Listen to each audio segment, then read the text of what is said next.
E aí pessoal, beleza? Eu sou o professor Felipe, professor de Geografia, e hoje a gente vai entender um pouco como é que se representa a Terra, porque hoje nós vamos estudar a arte de representar a Terra, a cartografia. Você muito certamente já deve ter se utilizado de mapas para se localizar no mundo, em sua cidade, para ir de uma cidade a outra, mas existe todo um método que você deve entender de construção de mapas. Afinal, o mapa não é uma representação simples. Então, para entendermos um pouco como é que se constroem os mapas, vamos estudar agora as coordenadas geográficas. As coordenadas geográficas são linhas que nos servem de subsídio para nos localizarmos na Terra. Elas formam um eixo de abscissas no conjunto do planeta Terra. Vamos entender então um pouco sobre meridianos e paralelos. Sobre os meridianos, é importante lembrar que eles são semicírculos que são traçados de norte a sul. Entretanto, eles vão nos determinar as relações de oeste para leste. É importante lembrar que existe um meridiano que é base para os demais meridianos. Este meridiano se chama meridiano de Greenwich. Sobre paralelos é importante lembrar o quê? Os paralelos são círculos paralelos um ao outro, partindo de um círculo maior chamado Círculo do Equador. Esses paralelos vão nos determinar as direções de norte a sul do globo. Então, lembrando, o Equador é a base de todo esse sistema. Sobre, então, a longitude. Bom, se a gente estudou agora, no caso, os meridianos, a longitude nada mais é do que a distância em graus em relação ao meridiano de Greenwich, que é o meridiano base. A longitude nos determinará, então, as posições oeste e leste. E as latitudes? São o quê? São a distância em graus dos círculos em relação ao círculo principal, que é o Círculo do Equador. Este fato vai nos determinar, no caso, as distâncias norte e sul do planeta, sendo possível determinar qualquer localização do globo terrestre. Como, por exemplo, eu posso dizer então que a cidade de Porto Alegre fica, por exemplo, a 30 graus de latitude sul e 51 graus de longitude oeste. Agora, uma outra pergunta. Se nós pintássemos todas as latitudes e longitudes da Terra, com que cor, no caso, ela ficaria? Bom, se nós pintássemos de preto essas linhas, a Terra ficaria totalmente preta. Afinal, toda a Terra, no caso, nessa analogia, é circundada por meridianos e paralelos.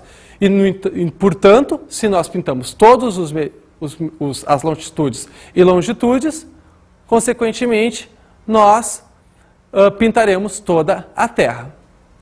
E escala é uma relação de razão e proporção. Então, quando nós fazemos um mapa, nós temos que obedecer uma relação de razão e proporção.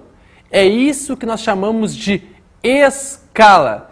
E a escala no mapa ela pode aparecer de duas formas, sob a forma de escala gráfica e sob a forma de escala numérica. Sob escala gráfica, é importante nós lembrarmos o quê? Nós lembrarmos que a escala gráfica é uma barra, e através dessa barra você pode pegar sua régua, marca essa distância na barra e vai para o mapa fazer realmente a distância, tornar essa distância aqui em centímetros no mapa em distância real, ou seja, a distância da realidade.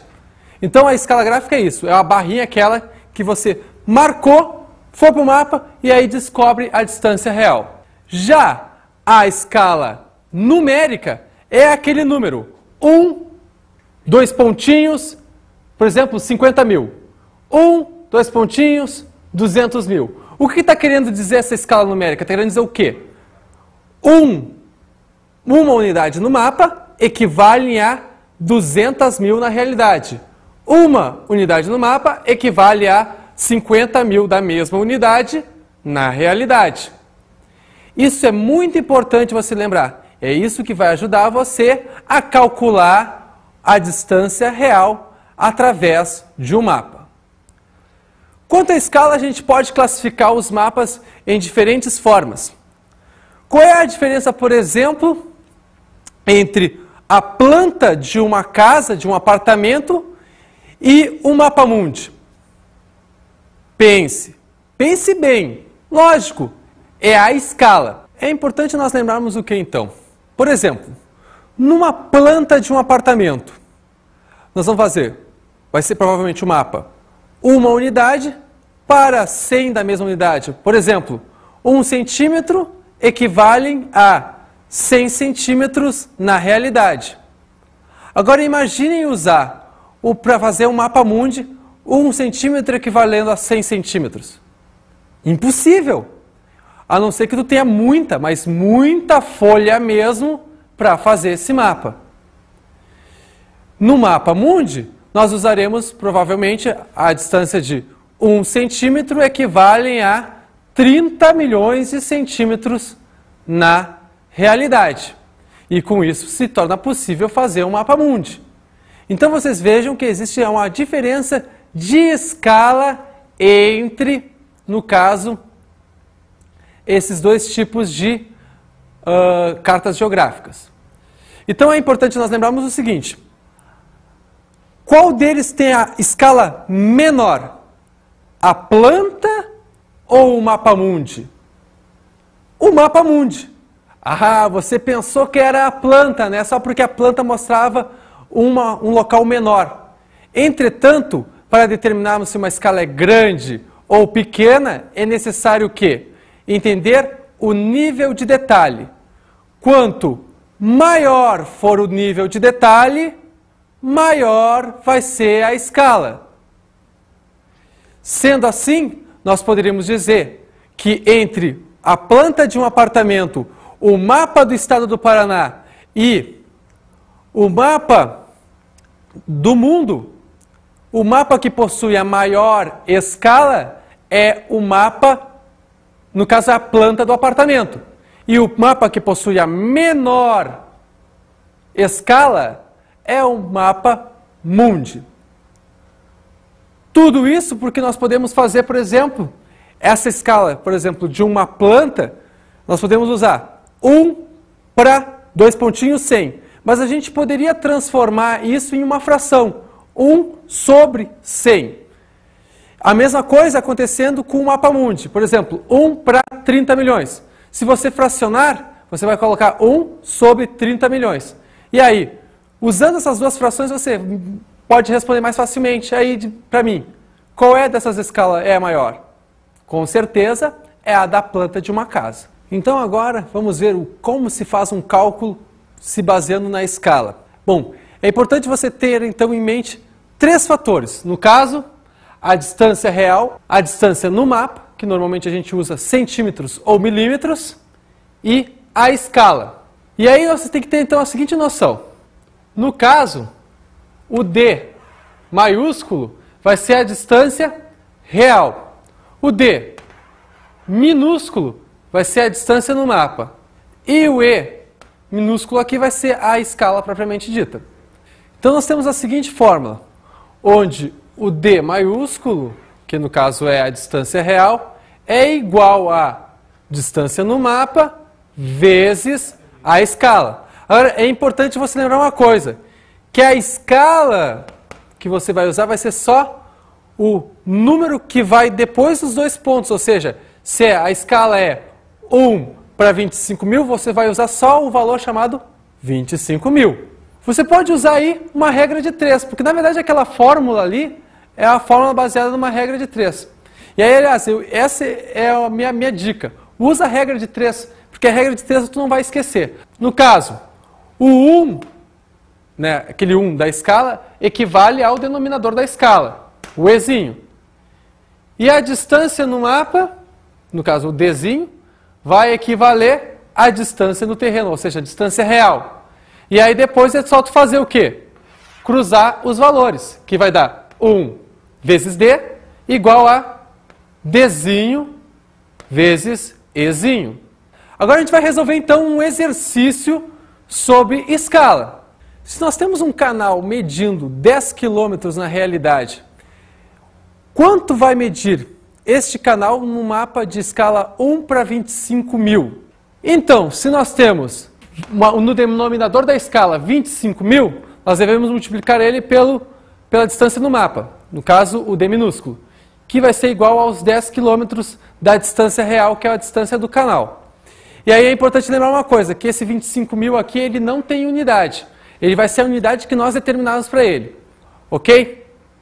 Se eu fizesse esse cálculo sem, digamos, converter esses 10 km para alguma coisa, essa resposta sairia em quilômetros.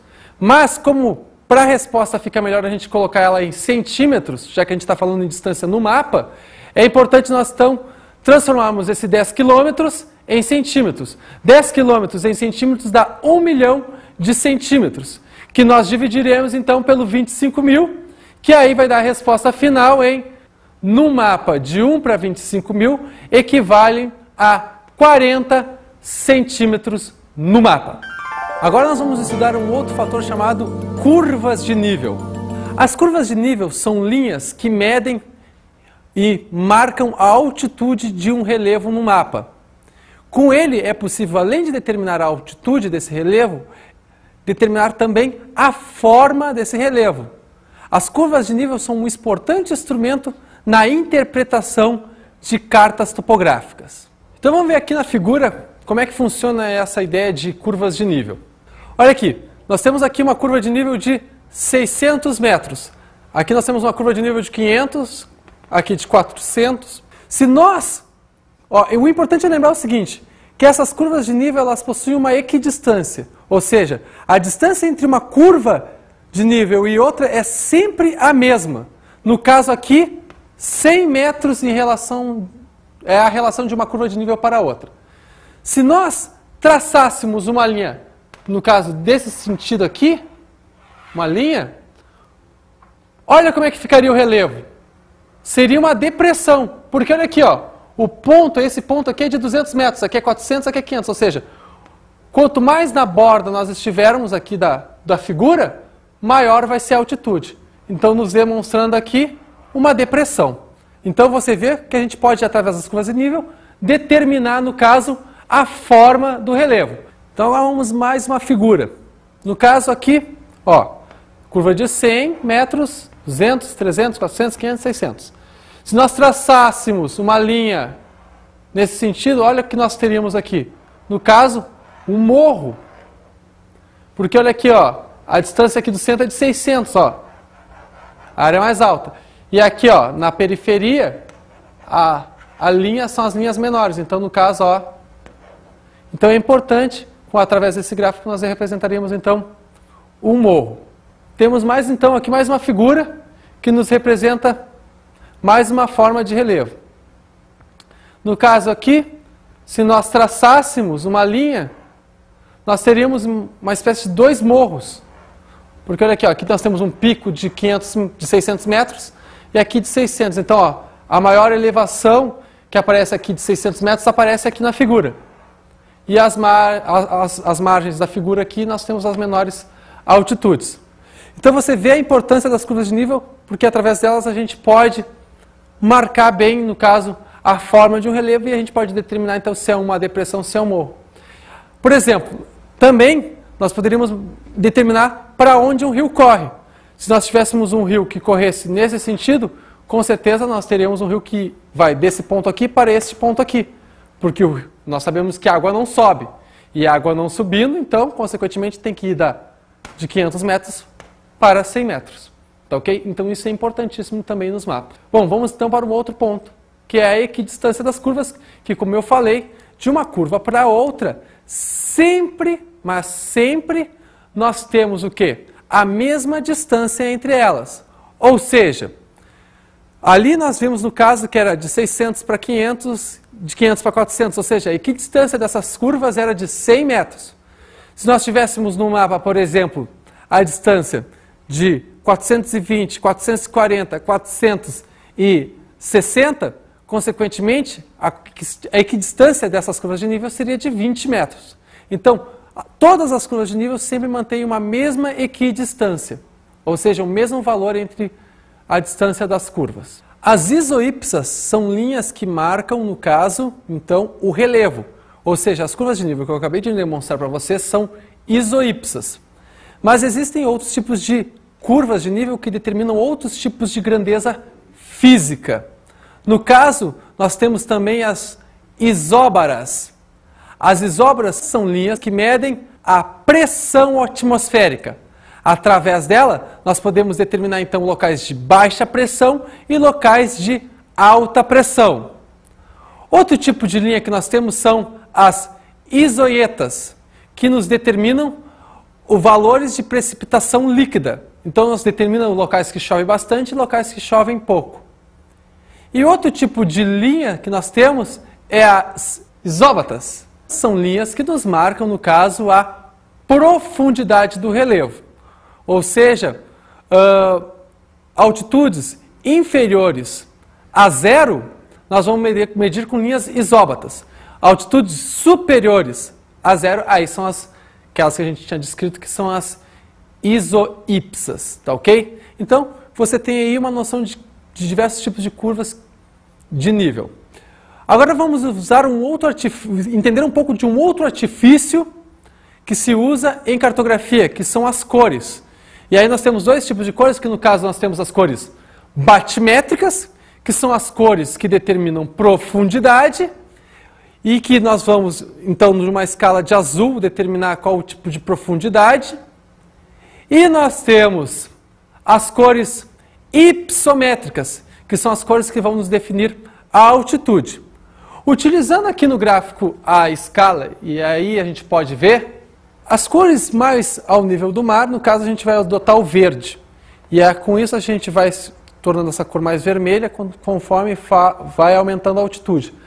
Mas o que é importante lembrar das cores hipsométricas é que as maiores altitudes são marcadas pela cor branca. Então, por exemplo, se eu tenho um mapa do mundo, o que vai aparecer como branco? São as altitudes da Cordilheira dos Andes, as altitudes da Cordilheira do Himalaia e assim por diante. Ou seja, as grandes altitudes do planeta. E sobre as cores batimétricas, são cores, no caso, que vão de um azul bem claro, bem próximo ao branco, até um azul bem forte. É importante lembrar, então, que, por exemplo, fossas submarinas, como, por exemplo, a Fossa das Marianas, vão aparecer no mapa com um azul bem forte, um azul bem marinho, que nos demonstra, então, uma grande profundidade desta área. Bom, agora nós vamos entender, então, um pouco sobre projeções cartográficas. Então, qual é o nosso melhor tipo de projeção cartográfica, ou seja, a melhor forma de representar a Terra? A melhor forma de representar a Terra é representar de uma forma que ela pareça mais ou menos aquilo que ela realmente é, ou seja, uma esfera. Ou seja, o globo terrestre, esses que a gente usa tanto em escola, é o melhor tipo de projeção cartográfica que existe. Toda tentativa de tornar essa esfera visível através de um papel, ou seja, de um plano, sempre gera uma série de distorções.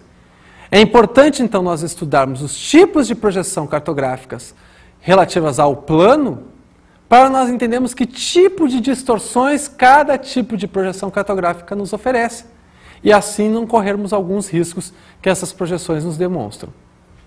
Como, por exemplo, nas projeções cilíndricas. As projeções cilíndricas são o quê? Você pega um cilindro e projeta ele sobre a superfície da Terra. Onde esse cilindro encostar na Terra, vai ser o local de melhor projeção desse tipo de representação. Ou seja, as áreas equatoriais. Quanto mais afastados estivermos do Equador, maior será a distorção. Afinal, quanto mais afastados estivermos do Equador, mais afastado vai estar o cilindro da Terra. Consequentemente, maior vai ser a distorção. Nós temos dois tipos básicos de projeção cilíndrica. No caso, a projeção de Mercator, que no caso vai fazer com que esse espaço onde está, no caso a Europa e a Ásia e a América do Norte, se pareça muito maior do que de fato é. Por que isso? Porque quanto mais afastado do Equador, maior a distorção. Como as terras da Ásia, Europa e América do Norte estão em latitudes bem altas, consequentemente essas áreas parecem muito maior. Então, a gente diz que o mapa de Mercator ele apresenta uma visão eurocêntrica, ou seja, demonstrando um poder, um tamanho da Europa sobre as demais áreas do sul do planeta. Contra essa visão eurocêntrica do mapa de Mercator, nós temos a projeção de Peters, que na verdade ela é uma projeção cilíndrica, mas é uma projeção cilíndrica que foi, digamos assim, botar entre aspas, engembrada. Ou seja, tentando evitar que a América do Norte, a Europa e a Ásia se parecessem muito maior do que de fato são, Peters faz um mapa que busca a proporcionalidade entre os continentes, mesmo que isto deforme um pouco, digamos assim, o formato do continente. Então, isso é importante na projeção cilíndrica. Sobre projeções cônicas. A projeção cônica é como se tu colocasse um cone sobre a Terra. E a área que vai encostar nesse cone são áreas próximas ao trópico. Então, essas áreas são as áreas de melhor projeção desse tipo de carta. As projeções cônicas não são utilizadas para mostrar os dois hemisférios, porque à medida que tu se afasta dessa área tropical, e por exemplo, tu vai ter que escolher um trópico, por exemplo, tu pode escolher o trópico de Câncer, à medida que tu te afasta desse trópico, aumenta a distorção. Então, se tu projetares dois hemisférios, tu vai ter muita distorção.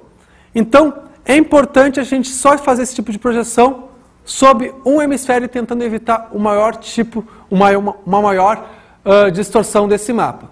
Então, essas são as projeções cônicas, projeções que normalmente são utilizadas para projetar só um hemisfério. E para fechar os tipos de projeção, nós temos que lembrar das projeções azimutais, que são as projeções feitas a partir de um ponto da Terra. Normalmente a gente faz esse tipo de mapa para representar o polo. Então eu marco o polo no centro da carta e a partir dali eu faço a minha projeção.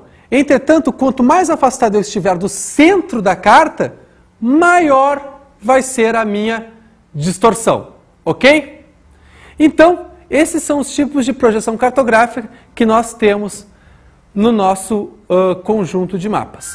Então, o próximo assunto que nós vamos estudar agora é sensoriamento remoto, que são técnicas que nos possibilitam, então, entender como é que se constroem os mapas hoje em dia. Nós temos basicamente duas técnicas de sensoriamento remoto.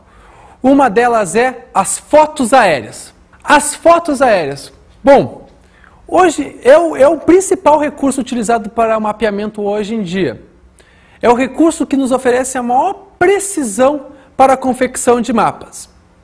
As fotos aéreas são utilizadas de forma a através das fotos, conseguimos então fazer os mapas. Vamos ver então aqui no desenho como é que se fazem um mapeamento através de fotos aéreas. Então olha aqui, o avião, ele faz, no caso, um voo e vai tirando fotos da superfície terrestre.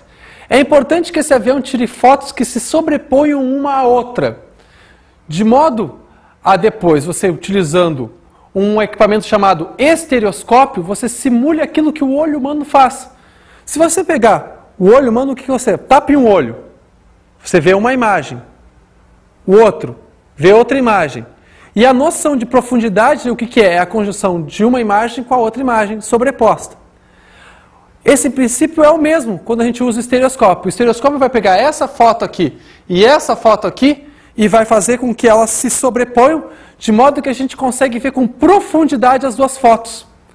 De modo que eu consiga determinar uma área de vale, uma área de morro e assim por diante, só utilizando fotos. Então é um importante recurso no estudo dos mapas, que é o recurso das fotos aéreas. Um outro recurso que nós temos é no caso, as imagens de satélite.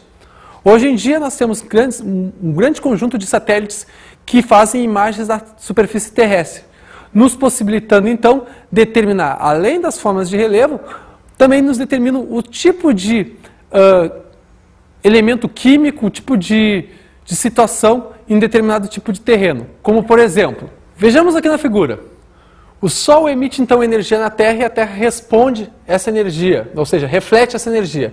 E essa energia é refletida que é captada pelo satélite. E aí como é que vai se proceder então, no caso, o processamento da imagem? Bom, cada tipo de forma existente na Terra, seja, por exemplo, uma construção de uma casa ou um lago, cada um vai ter uma maneira diferente de responder a essa energia emitida pelo Sol. E aí, o que vai acontecer? Esse tipo de onda que é diferente, por exemplo, de um prédio em relação à água, vai ser processada em diferentes cores. E é isso que vai te possibilitar, então, entender que aquela área é a área de um prédio, aquela outra área é a área de um lago, aquela outra área lá é a área de morro e assim por diante. Os satélites desse tipo aqui, que simplesmente captam a energia refletida pela Terra, no caso a energia solar, são satélites passivos. Existem satélites que emitem sua energia e captam a energia refletida, no caso, da energia emitida por eles. Esses satélites são chamados satélites ativos. Vamos agora então para as nossas dicas de estudo.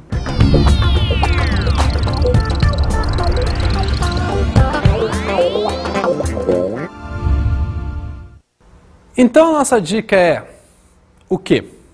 Pegue então o mapa da sua cidade e marque a distância, no caso, da sua casa para a sua escola ou seu cursinho. E aí faça o cálculo usando a escala, faça o cálculo da distância real entre a sua casa e o seu cursinho e a sua escola. E comece a fazer depois da casa do seu amigo, a distância da casa da sua namorada, depois a distância da casa, sei lá, da sua casa de praia, de repente, utilizando o mapa do seu estado. E isso vai fazer com que você pegue, no caso, a manha do cálculo de escala. É um importante recurso que você pode utilizar de modo a aprender mais facilmente esse tipo de cálculo.